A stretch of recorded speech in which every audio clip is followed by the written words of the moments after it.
Brothers and sisters of this great republic, the United States of America, or should I say the United States of Empire? Good day to those who live in the not-so-United Kingdom, and to the other third-world nations of the planet. It is time for you to know the truth. I plan to do this by educating you on some touchy subjects and to put in the light some things that may have been overlooked, especially when it comes to the United States. The opposition is not who many who live in today's world think they are. They are not the communist countries or terrorists.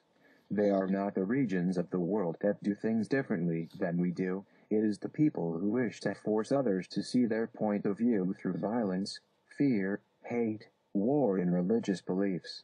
We as Americans of this diverse country have our freedoms, or so we think, because we are the oppressors. When it comes down to how we as Americans live, it is not deserved by any means. We are the terrorists. We as colonists came here and raped and pillaged our already dominant society, only to force them into selling their country to us for mere pennies on the dollar in liquor as well.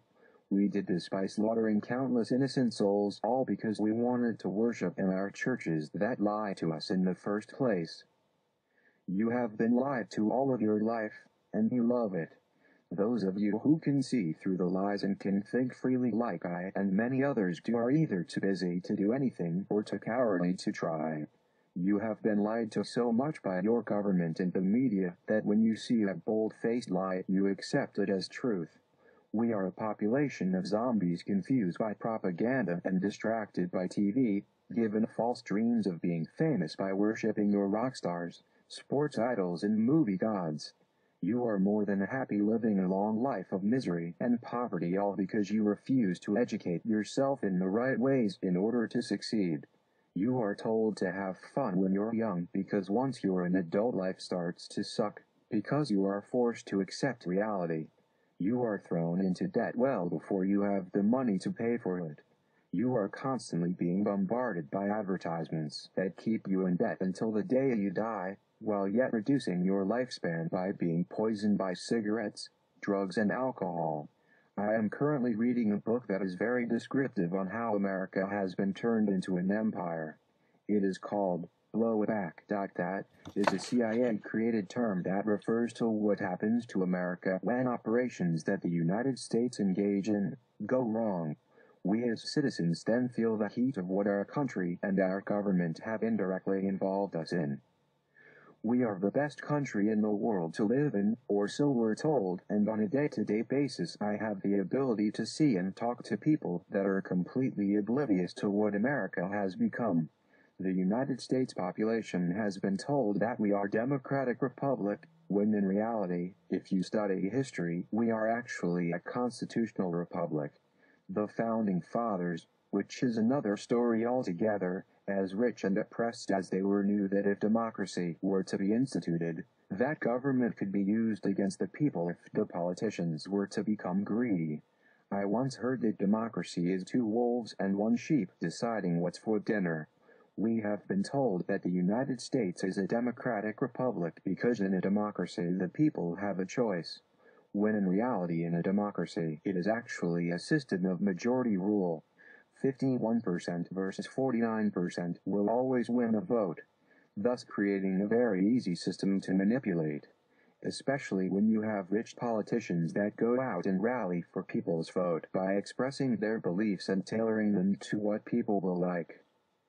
Those rich politicians can then be bought, secretly, by people who want to see their goals achieved. We call these people the super-rich capitalists. These capitalists and super-rich royal bloodlines from other countries then go out and profit by waging wars against weaker third-world countries. They do this by creating a reason to invade these weaker countries by using something known as false flag terrorism against their own people. I will go into this on another day because it is another topic altogether, but let's just use the attacks of September 11, 2001 as an example. Many people think that this attack was actually orchestrated by an Iraq national that was in very poor health. He was dragging a dialysis machine around a CIA-controlled hospital during these attacks. The sad part is that those zombies that I mentioned up there in the third paragraph actually accept this information without doing any research for themselves. They accept it because it's a lot easier to be lazy and accept the lie. Once they have the approval of the zombies, they have the President of the United States or some other notable figure in the government declare that they will exact revenge for the attack on the American people, when in reality it was really the super wealthy Americans and their friends that most Americans don't pay attention to that caused the wasp's nest to explode and start retaliating against the American people. Once the oligarchies of the United States and the rest of the world have the masses' permission, or at least the majority, to retaliate against the weaker country, then we invade and try to install democracy. We then educate them in our holier-than-thou ways and hope that they will repent. Meanwhile, the contractors of war are making billions in selling weapons to wage war to both sides. These contractors will often sell weapons to one side that they favor more at prices that are just above cost so that they can maximize their profits and keep the insurgents buying their weapons. Needless to say, war is very profitable to some people and they don't care what the ramifications of their actions are.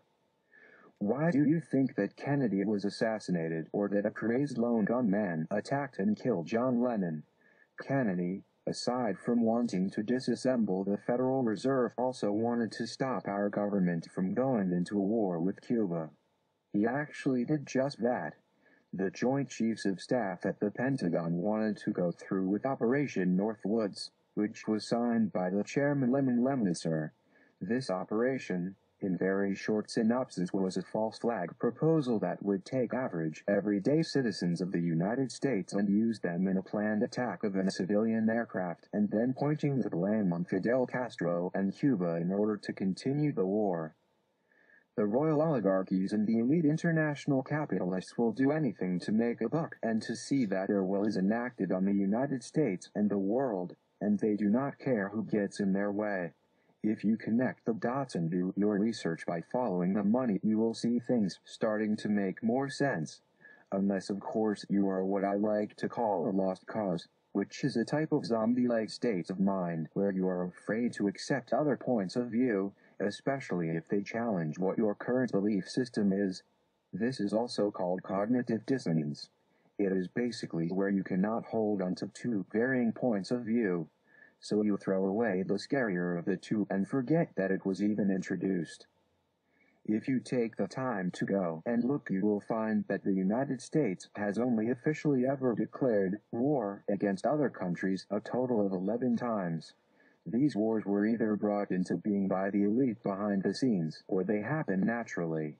Then they were manipulated by them on both sides by the ruling class in order to make a profit. I would like to introduce a quote by a noted businessman and entrepreneur by the name of Henry Ford. He knew what went on behind the scenes and shared his beliefs in his autobiography. An impartial investigation of the last war, of what preceded it and what has come out of it, would show beyond a doubt that there is in the world a group of men with vast powers of control that prefers to remain unknown, that does not seek office or any of the tokens of power, that belongs to no nation whatever, but is international, a force that uses every government, every widespread business organization, every agency of publicity, every resource of national psychology, to throw the world into a panic for the sake of getting still more power over the world. An old gambling trick used to be for the gambler to cry, "Police," when a lot of money was on the table, and, in the panic that followed, to seize the money and run off with it. There is a power within the world which cries, "War," and in the confusion of the nations, the unrestrained sacrifice which people make for safety and peace runs off with the spoils of the panic. The point to keep in mind is that, though we won the military contest, the world has not yet quite succeeded in winning a complete victory over the promoters of war. We ought not to forget that wars are a purely manufactured evil and are made according to a definite technique. A campaign for war is made upon as definite lines as a campaign for any other purpose. First, the people are worked upon. By clever tales the people's suspicions are aroused toward the nation against whom war is desired. Make the nation suspicious. Make the other nation suspicious. All you need for this is a few agents with some cleverness and no conscience, and a press whose interest is locked up with the interests that will be benefited by war. Then the overt act will soon appear.